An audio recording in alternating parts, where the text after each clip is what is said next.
Ayan na ang siya ko. Binitawan ko siya. Tinanggal ko siya doon sa kulungan niya mga bes. Ayan. Sobrang iligalit niya mga bes kasi bihira ko lang siya pinalabas sa kanyang kulungan dahil ayaw ko pong magpagulong-gulong po siya sa sahig kasi ang bilis niya pong makadumi. Ayan. Makarumi po agad siya pag nandito sa sahig lagi. Kita nung linis ko. Syempre kung saan naman po kasi siya naghaharot-harot or saan siya nagtaputak pag oras po nga binitawan ko siya lagi. At sobrang ligalig niya mga bes. Ayan. Tinan niya po mga bes, yung bihira ko lang po siyang binitawan kasi kaya ganyan siya kaligali. Kaya ayan mga bes, gusto niyang hawakan ng anak ko. Sabi ko, ingat lang anak, ay baka mamaya matalas ang ngipin ng aking Seya. Si Madam Seya, ito na si Madam Seya. Ayan mga bes.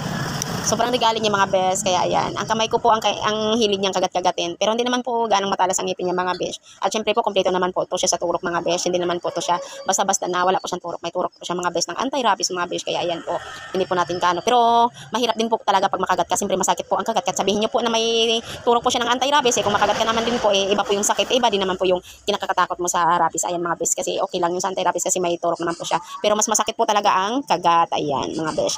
Ayan. Sobrang regaling niya mga bes. Gusto sana namin siyang gupitan mga bes, kaso lang ayaw niyang magpagupit mga bes. Gusto niyang siguro magpagupit ito siya pag oras na basain natin siya mga bes.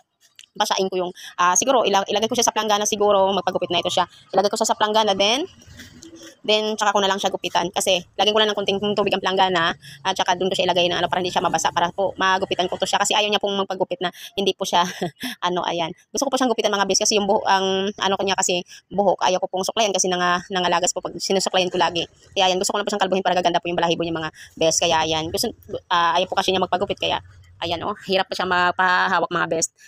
Okay naman siya magpahawak mga best. Naman siya. Okay naman. Ang lambing, ang sigla din. Siyempre, sweet naman tong aso na to. Ang na nga nakakagigil. Pero, siyempre, pag oras na gupitan mo siya, ayaw niya talaga magpagupit mga best pag hindi po siguro basa ang paa niya. Ayaw ko na po kasi pagupitan sa pet kasi ayaw ko pong, wala po tayong sagad na pera na para po pambayad sa pagupit niya. Siyempre, may razor naman po ako na pwede kong gamitin sa kanya sa pagupit. Kaya, gawaan nila po natin ang paraan kung paano natin sa gupitan mga best para po siya ay mabawasan ang kanyang buhok mga besh kasi nagbuhol-buhol na po kasi, kaya yan kailangan ng gupitan mga besh. Kaya yan, hanggang dito na lang po ating video. Bye bye po mga besh.